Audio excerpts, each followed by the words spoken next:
What if survival itself hinged on sweetness and crawling abundance? What if entire clans of early humans, Australopithecus, 6.9 million years ago, were forced to carve their existence from honey, hidden in perilous hives and insects, teeming under bark stones and rotting logs? In the grasslands where predators lurked and storms struck without warning, the simplest sources of nourishment became the difference between extinction and endurance. Imagine hunger sharpening every instinct, desperation pushing fragile bodies to scale trees, buzzing with fury, to dig into the earth alive with movement, to find sustenance where few would dare to look. This was not a life of plenty. It was a daily gamble with death wrapped in the fragile sweetness of survival. The scene begins with a band of Australopithecus creeping at dawn across an open savanna. Their ribs show beneath taut skin bellies, hollowed by days without meat. One male thrusts a stick sharpened crudely against stone into a termite mound, twisting it with practiced force. The mound quivers, then erupts into frantic life as insects crawl along the tool. He draws it to his mouth, chewing eagerly, his eyes flicking constantly toward the horizon where lions might rise with the heat. Around him, others join in digging and probing the crack of brittle mounds echoing against the rustle of dry grass. Every insect consumed is energy, every bite a reprieve from starvation. Further ahead, two females climb toward a towering tree that hums with menace. Bees swarm their droning thick in the heavy air. One clutches a branch leaf damp with gathered morning dew, pressing it against her skin like a shield. The other balances with bare feet, reaching for the dark hollow in the trunk. Within, Lapisu's honey, thick golden life-giving. She plunges her hand in, ignoring the stings that burst across her flesh.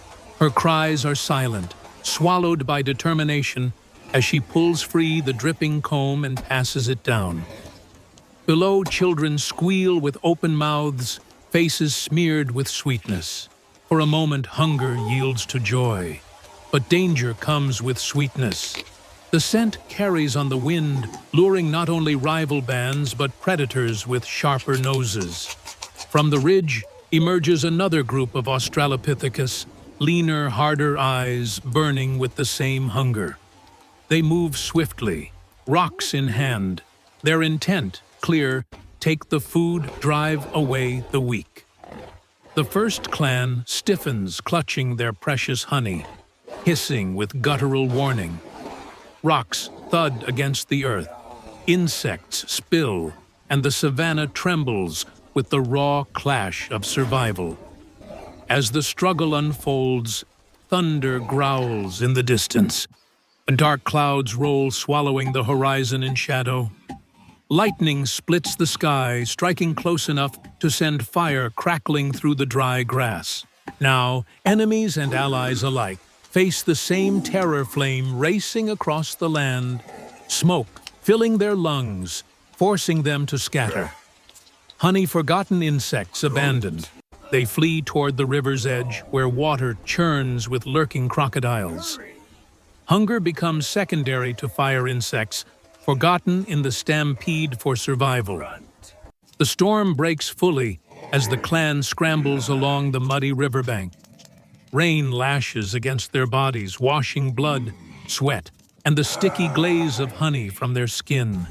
Branches snap underfoot, thunder booms like the roar of 1,000 beasts, and lightning illuminates their terror-stricken faces in violent flashes. One female slips tumbling into the river. The current seizes her, instantly pulling her into a swirl of foam. Two males leap after her without hesitation, clutching reeds, their stone tools clattering against rocks. They struggle, muscles taut against the torrent, until one manages to anchor himself with a protruding root, dragging her back to the bank. Their chests heave, their bodies battered, but her life is saved this time. As dawn turns to a gray and heavy morning, the clan regroups under the dripping shelter of a shallow cave carved into the bluff above the river. There the storm's fury echoes, but the cave shields them from its worst. Shivering and exhausted, they huddle close, their hunger gnawing louder than the thunder. No meat, no roots, no berries, only the faint memory of sweetness and the crawling harvest of insects remains. Driven by necessity, a young male ventures back into the rain, breaking open a rotting log with a stone. Beetles scatter in all directions. He seizes them, crushing them in his palm, devouring them with wide eyes, as if the act itself restores his courage. Inspired, others follow, overturning stones, digging with sticks, tearing into bark, to claim what life teems inside. It is a feast of desperation, yet it fuels them. But peace never lingers.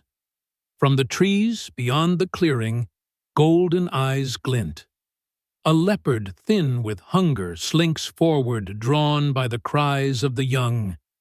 Its spotted coat melds with the dripping foliage as it crouches, muscles coiled for a killing strike.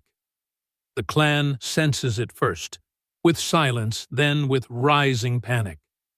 Mothers clutch children, males grip stone tools, their knuckles, white bodies pressed against the cave's entrance. The leopard lunges, a blur of muscle and fangs. A male meets it head-on, swinging a sharpened stone bound to a branch. The impact glances off the predator's skull, stunning it, but not stopping it. Claws rake across his arm, blood spraying onto the wet earth. Chaos explodes. The leopard thrashes into the group, scattering bodies. One female seizes a burning branch from the storm's earlier fire embers, still glowing faintly. She thrusts it forward, smoke searing her eyes, sparks raining against her skin. The predator recoils, hissing its snarls echoing in the cavern. Stone strikes follow blunt, savage, relentless. With combined force, the clan drives it back, forcing the wounded beast into the storm. It vanishes into the trees with a final growl, leaving behind the acrid stench of fear and smoke. Breathing ragged, the clan gathers again. The wounded male collapses, blood trickling down his arm. Immediately, two others tear broad leaves, pressing them against the wound, using fibrous stems to bind the crude dressing. A female grinds roots into a pulp with stone, smearing the mixture to slow the bleeding. Their survival is no longer about honey or insects. It is about unity, about many hands shaping one fragile chance at life. As night descends, the storm finally drifts away, leaving behind a savanna transformed. The grass still smolders in patches, smoke curling toward a star-studded sky. The clan remains in the cave, huddled close, their fire coaxed back to life from glowing embers rescued before the rain.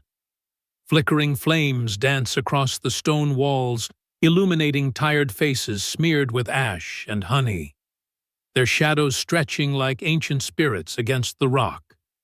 Around the fire, silence holds, broken only by the crunch of insects roasted on embers, the soft hum of survival carried in the rhythm of chewing. The sweetness of honey still lingers faintly on their lips. But it is no longer abundance. It is memory. The wounded male lies at the heart of the group arm, wrapped in leaves and herbs, his chest rising slowly but steadily. One child places a piece of comb near his mouth, sticky and golden, as if to share the essence of life itself. He accepts it weakly, his eyes glimmering with gratitude.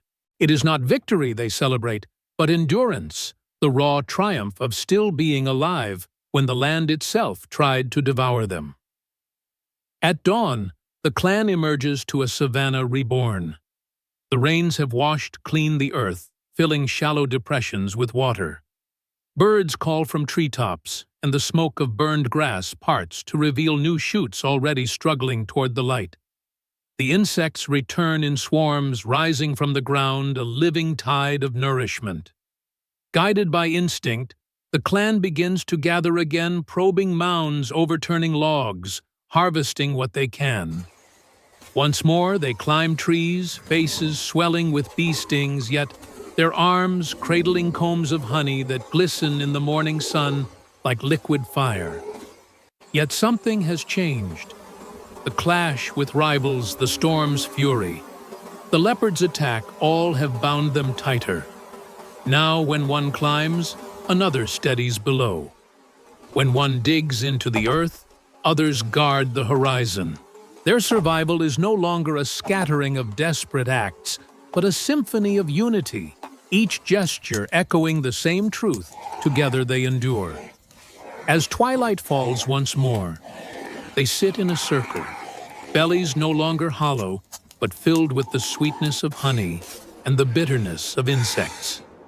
Children laugh softly, their faces smeared with sticky gold. Elders close their eyes, breathing deeply of the smoke and earth, listening to the heartbeat of survival that has carried them another day.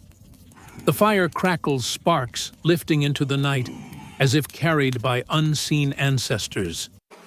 Insects and honey may seem meager, yet in their fragility lies power, the power to keep a clan alive against predators, storms, and even fire itself.